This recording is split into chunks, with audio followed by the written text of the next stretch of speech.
Stan is probably Eminem's greatest record, right? Arguably, hands down, probably Eminem's greatest record, right? The song is about a fan. It's where we get the word stan from, right? Anybody got any stans in here? I got a couple stans. I have a lot. I'm a stan of you. Yeah, I do. I appreciate that. There's a stan reciprocity going on right here. Hey, stand by me. The song is about a fan who writes Eminem a letter. And he's writing this letter. Dear Marshall, right? He writes a letter in the first verse. Then he goes and he writes a letter in the third verse. And the second verse, I apologize, right? Writes another letter to Eminem. This one's a little bit more kind of aggressive, a little bit more, you owe me something type vibe. He does the third verse. Third verse isn't a letter per se, it's a recording.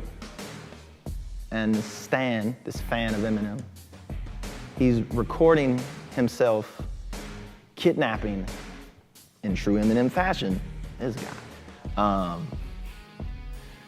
his girlfriend, and doing this weird kind of murder-suicide plot.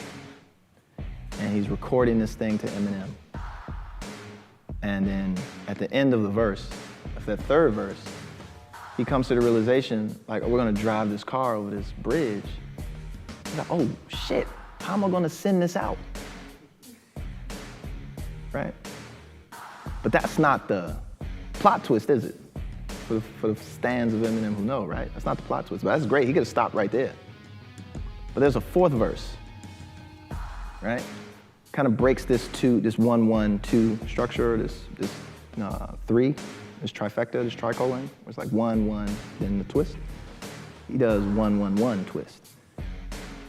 And the twist is Eminem finally receives the letter from the first verse, right? And he sits down to respond to it. He says, Dear Stan, I appreciate that you got all my records, right? I'm sorry I couldn't get back to you, I was on tour. Hey man, I hear you going through a lot. Hey, just chill out, you'll be all right. And then Eminem, as he gets toward the end of the verse, he said, sometimes people do crazy things. Like there was this guy who got upset and he took his car with his girlfriend and he drove it off the bridge into the water, and Eminem has the epiphany, like, oh shit, it was you, right? The layering and the complexity, right, of how he worked, right? That repetition plot break structure, right? Masterful, right? Taking a very simple concept that we all learned when we were kids, because we all knew chinny chin chin, right? So it's very, very simple macros, right, that we all can process and all have been privy to, but then how do we turn around and use that in our work as rappers, right? Very basic things. Instead of trying to do a bunch of details, right? A bunch of word flips and name flips and multiple syllable blah, blah, blah, blah, blah, blah, blah, blah. Am I rapping and tapping and hitting and right? Okay, that's cool, right? Can you master these basic things? And then the argument becomes, Stan is one of the highest selling records of all time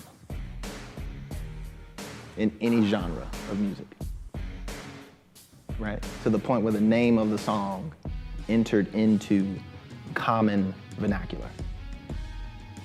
The power of rap, right? On par, right? On par, culturally, with E equals MC squared, right? On par, right? And other kind of catchphrases from different fields, science, social sciences, archaeology, whatever you want, history, right? Stan is right there.